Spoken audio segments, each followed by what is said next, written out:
El infierno no nació como un lugar de fuego. Eso vino después. Antes de las llamas, antes de los gritos, antes del castigo eterno, el infierno era silencio, distancia y separación. No un reino gobernado por demonios, sino una ausencia que pesaba más que cualquier tortura.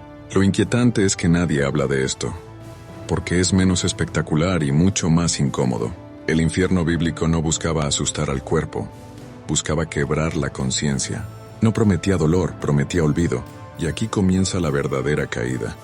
Porque el ser humano no teme arder, teme desaparecer. En los textos antiguos el castigo no era el fuego sino el exilio. Sheol, Gehenna, abismo. Palabras que no describen un escenario sino un estado. Estar lejos, no ser visto, no ser recordado. Pero aquí ocurre algo peor. Porque con el tiempo esa idea se transformó. La distancia se volvió castigo. El vacío se llenó de imágenes. El silencio fue reemplazado por ruido.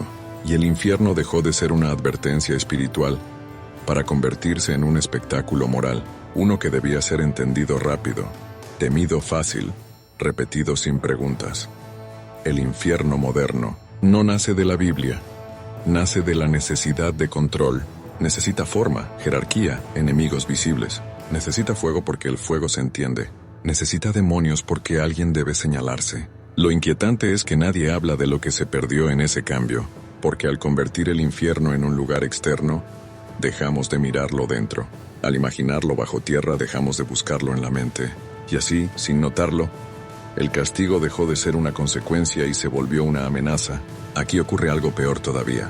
El infierno moderno ya no espera después de la muerte. Se infiltra en la vida diaria, en la culpa constante, en la comparación eterna, en la idea de que nunca es suficiente. No necesita llamas porque consume lento. No necesita cadenas porque convence. Y cuando te das cuenta, ya no importa si el infierno existe o no, porque el miedo ya hizo su trabajo. La pregunta no es cuál versión es real. La pregunta es cuál fue creada para que no mires demasiado profundo. El infierno bíblico no pedía imaginación, pedía atención. No estaba diseñado para ser visto, sino comprendido. Era una consecuencia, no una escenografía. Pero el infierno moderno necesitó imágenes porque la imagen domina más rápido que la idea. Y aquí ocurre algo peor, porque cuando el miedo se vuelve visual, deja de ser reflexión y se convierte en condicionamiento. Ya no importa el sentido del acto, importa el castigo que alguien te enseñó a temer desde fuera. En la Biblia, el infierno no persigue activamente, no seduce, no acecha. Simplemente es el resultado de una desconexión. Una separación voluntaria o inconsciente. Pero el infierno moderno es insistente. Te habla, te observa, te promete que todo será peor si fallas. Lo inquietante es que nadie habla de cómo esta versión transforma la fe en vigilancia constante. Ya no se trata de relación, sino de supervisión. Y aquí comienza la verdadera caída. Porque cuando el miedo gobierna, la espiritualidad se vuelve mecánica.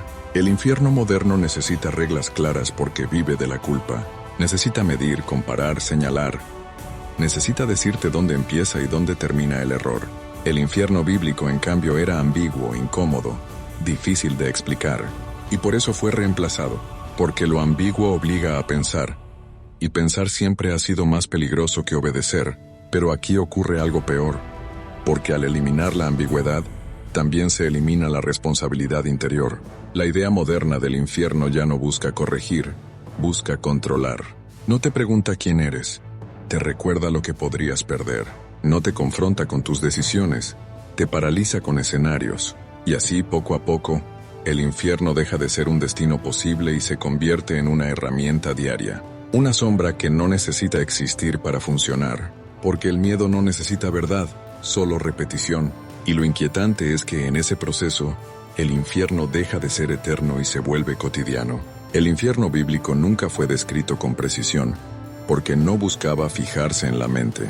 Era una advertencia abierta, una consecuencia sin forma definitiva. Pero el infierno moderno necesitó detalles porque vive de la repetición.